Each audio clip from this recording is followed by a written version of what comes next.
Assalamualaikum warahmatullahi wabarakatuh. Shalom. Halo guys, kita di sini berlima akan menjelaskan sedikit materi tentang mata kuliah standar akuntansi pemerintahan. Yang pertama yaitu Perkenalkan, nama saya Erika Tania. Saya dari kelas 3G. Di sini saya menjelaskan tentang materi konstruksi dalam pengerjaan. Perkenalkan, nama saya Welisa Dinda. Materi yang saya jelaskan yaitu akuntansi kewajiban. Saya Urahenita. Saya akan menjelaskan materi tentang akuntansi koreksi kesalahan, perubahan kebijakan akuntansi, dan kejadian peristiwa luar biasa. Perkenalkan, nama saya Yuliani. Saya menjelaskan materi tentang PSAP nomor 11, laporan konsolidasi keuangan. Jadi saya yang terakhir yaitu menjelaskan tentang materi laporan operasional. Saksikan video dari kelompok kami. Jangan lupa ditonton sampai habis, guys.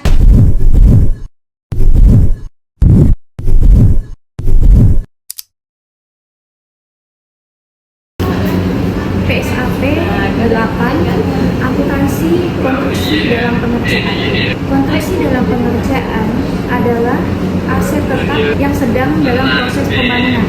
Kontrak konstruksi adalah ikatan khusus untuk konstruksi aset atau kombinasi yang berhubungan dengan erat antara satu sama lain atau saling bergantungan. Konstruksi dalam pengerjaan mencakup tanah, peralatan, mesin, gedung, bangunan, jalan, irigasi, dan jaringan serta aset tetap lainnya yang membutuhkan suatu periode waktu tertentu dan belum selesai. Suatu benda berwujud harus diakui sebagai konstruksi dalam pekerjaan jika yang pertama, kemungkinan besar bahwa manfaat ekonomi masa yang akan datang berkaitan dengan aset tersebut akan diperoleh. Yang kedua, biaya perolehan tersebut dapat diukur secara andal. Yang ketiga, aset tersebut masih dalam proses pengerjaan. Selanjutnya, pengukuran konstruksi dalam pengerjaan dan pengungkapan konstruksi dalam pengerjaan. Yang pertama, pengukuran konstruksi secara sewa kelola. Apabila aset dapat dilakukan secara sewa kelola, maka biaya-biaya yang dapat diperhitungkan sebagai perolehan adalah seluruh biaya langsung dan tidak langsung yang dikeluarkan sampai KDP tersebut siap digunakan. Yang kedua, pengukuran konstruksi secara kontrak konstruksi. Pembayaran kontrak konstruksi pada umumnya dilakukan secara bertahap atau termin berdasarkan tingkat penyelesaiannya yang ditetapkan dalam kontrak konstruksi. Baiklah, kita akan membahas akuntansi kewajiban. Definisi kewajiban. Sistem akuntansi kewajiban adalah suatu proses yang dimulai oleh pembelian untuk pengadaan barang atau jasa secara kredit, yang dibuktikan dengan dokumen-dokumen yang sah sampai dengan proses penyelesaian atau pembayaran utang secara bersangkutan. Istilah-istilah yang digunakan dalam akuntansi kewajiban antara lain: 1. Anuitasi ke utang. Kedua, ada aset tertentu yang memenuhi syarat. Yang ketiga, ada biaya pinjaman. Yang keempat, ada debitur. Yang kelima, ada diskonto. Yang keenam, ada entitas pelaporan. 7. Ada kewajiban. 8. Ada kreditur. 9. Ada kewajiban estimasi. Karakteristik kewajiban. Karakteristik kewajiban utama. Kewajiban adalah bahwa pemerintah mempunyai kewajiban sampai saat ini dalam penyelesaiannya mengakibatkan pengorbanan sumber daya ekonomi di masa yang akan datang. Selanjutnya ada klasifikasi kewajiban. Setiap entitas pelaporan mengungkapkan setiap pos kewajiban yang mencakup jumlah-jumlah yang diharapkan akan diselesaikan pada tanggal pelaporan. Informasi tanggal pelaporan kewajiban keuangan untuk menilai likuiditas untuk solvabilitas suatu entitas pelaporan. PSAP nomor 9, akuntansi kewajiban, pengukuran kewajiban serta penyajian dan pengungkapan kewajiban. Pengukuran kewajiban. Kewajiban dicatat sebesar nilai nominal kewajiban dalam mata uang asing dijabarkan dan dinyatakan dalam mata uang rupiah. Penjabaran mata uang asing menggunakan kurs tengah bank sentral pada tanggal neraca.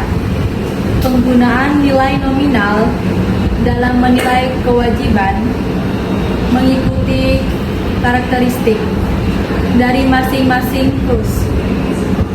Paragraf berikut menguraikan penerapan nilai nominal untuk masing-masing kewajiban pada laporan keuangan yang terdiri dari 1. Utang kepada pihak ketiga.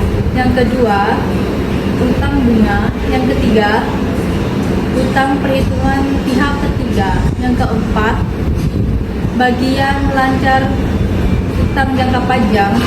Kelima, kewajiban lancar lainnya. Yang keenam, utang pemerintah yang tidak diperjualbelikan dan diperjualbelikan. Yang ketujuh, perubahan valuta asing. Selanjutnya ada penyajian akuntansi kewajiban, bertujuan untuk memberikan gambaran yang transparan mengenai kewajiban yang harus dipenuhi oleh entitas pemerintah kepada pemangku kepentingan. Selanjutnya ada pengungkapan. Untuk pemerintah harus diungkapkan secara rinci dan bentuk dalam daftar skedul utang untuk memberikan informasi yang lebih baik kepada pemakainya. Untuk meningkatkan kegunaan analisis informasi yang harus disajikan dalam catatan atas laporan keuangan. Baiklah, selanjutnya saya akan menjelaskan materi tentang PSAP 10, kebijakan akuntansi, kesalahan, koreksi, dan peristiwa luar biasa. Kebijakan akuntansi adalah aturan atau prinsip yang dipilih oleh suatu instansi dalam menyusun laporan keuangan. Selanjutnya ada kesalahan. Kesalahan adalah informasi yang salah dalam laporan keuangan. Selanjutnya ada koreksi. Koreksi adalah langkah untuk memperbaiki kesalahan yang terjadi pada saat membuat laporan keuangan. Koreksi kesalahan dalam laporan keuangan dilakukan jika ada kesalahan yang ditemukan pada periode berjalan terkait periode sebelumnya. Koreksi dibagi menjadi dua, yaitu koreksi berulang cukup dicatat pada saat terjadi. Yang kedua, ada koreksi yang tidak berulang, diperbaiki di periode berjalan atau periode sebelumnya. Koreksi yang mempengaruhi kas dilaporkan dalam LRA, sementara dampaknya terhadap posisi kas dicatat dalam LAK. Semua koreksi diungkapkan dalam catatan atas laporan keuangan. Selanjutnya, ada peristiwa luar biasa. Peristiwa luar biasa adalah kejadian yang jarang terjadi, tidak bisa diprediksi dan di luar kendali entitas. Misalnya bencana alam atau kejadian besar yang tidak dapat diduga yang menguras anggaran darurat. Jika peristiwa ini menyebabkan perubahan besar dalam anggaran atau aset, maka peristiwa tersebut harus dilaporkan secara terpisah dalam CLK. PSAK nomor 10, perubahan estimasi akuntansi dan operasional yang tidak dilanjutkan. Yang pertama, ada perubahan estimasi akuntansi. Estimasi akuntansi digunakan dalam laporan keuangan untuk mencatat pos-pos yang tidak dapat diukur secara pasti. Contohnya, persediaan usang, penyisihan piutang yang sulit ditagih, masa manfaat aset tetap, pendapatan pajak, kewajiban garansi. Selanjutnya ada revisi estimasi dilakukan jika ada informasi baru atau pengalaman relevan. Perubahan estimasi tidak berlaku surut, melainkan diterapkan pada periode berjalan dan masa mendatang. Pengaruh pada laporan keuangan diakui secara prospektif atau tidak mengubah data laporan sebelumnya. Jika mempengaruhi aset kewajiban dan ekuitas, dilakukan penyesuaian pada nilai tercatat pos terkait. Perubahan dan alasan perubahan diungkapkan dalam CALK. Selanjutnya ada operasi yang dihentikan. Operasi yang dihentikan terjadi jika tugas pokok suatu entitas dihapuskan berdasarkan peraturan. Ya, informasi penting terkait penghentian harus diungkapkan dalam CALK seperti jenis operasi atau program yang dihentikan, tanggal efektif penghentian, pendapatan dan beban hingga tanggal penghentian, dan dampak sosial atau pelayanan, pengalihan aset atau kewajiban terkait.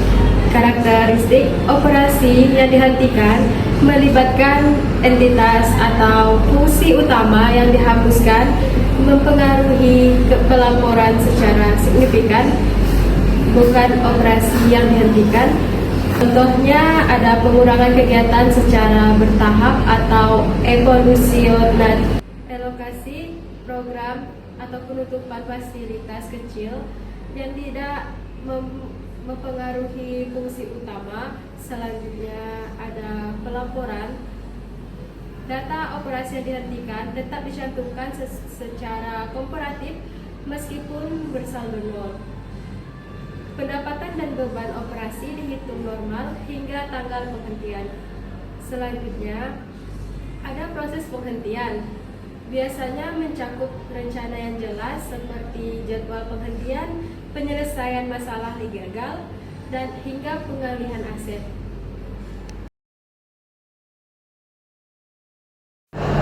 Di sini saya akan membahas tentang PSAP nomor 11 laporan keuangan konsolidasi, definisi yang menyajikan laporan keuangan konsolidasi. Laporan keuangan konsolidasi adalah laporan suatu entitas pelaporan yang mencakup aset, liabilitas, aset, beban penyertaan, dan arus kas entitas induk beserta entitas-entitas lainnya yang disajikan oleh entitas tunggal. Penyajian laporan keuangan konsolidasi. Dalam penyajian laporan yang memiliki tujuan utama dalam konsolidasi, memiliki kinerja yang operasional, memiliki induk dan entitas-entitas induk. Nah, di sini ada beberapa komponen keuangan konsolidasi PSAP nomor 11. Pertama, laporan realisasi anggaran. Yang kedua, laporan operasional. Yang ketiga, catatan atas laporan keuangan. Dan yang keempat, udah. Selanjutnya saya akan membahas prosedur dan pengungkapan konsolidasi berdasarkan PSAP nomor 11 konsolidasi. Prosedur konsolidasian yang dilakukan oleh entitas pada instansi pemerintah atau pusat daerah berbeda dengan yang dilakukan oleh perusahaan swasta, karena konsolidasian pada instansi pemerintah bukan merupakan antara induk dan cabang.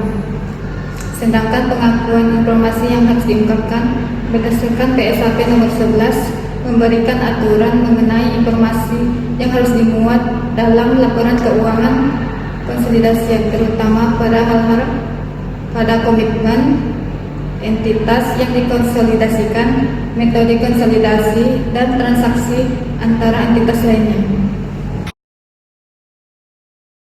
Saya akan menjelaskan pada kelompok 9 dan 10 yang materinya laporan operasional mencakup definisi manfaat. Jadi di sini saya akan menjelaskan bahwa laporan operasional adalah laporan yang menyajikan informasi terkait seluruh kegiatan operasional keuangan suatu entitas dalam periode tertentu. Laporan ini mencakup pendapatan, beban, surplus, dan defisit operasional. Yang dimana pendapatan diakui pada saat hak atas pendapatan timbul dan adanya aliran kas dan sumber daya lainnya. Sedangkan beban diakui pada saat timbulnya kewajiban konsumsi aset atau penurunan masa manfaat dan Sedangkan surplus adalah selisih positif dan defisit adalah selisih negatif.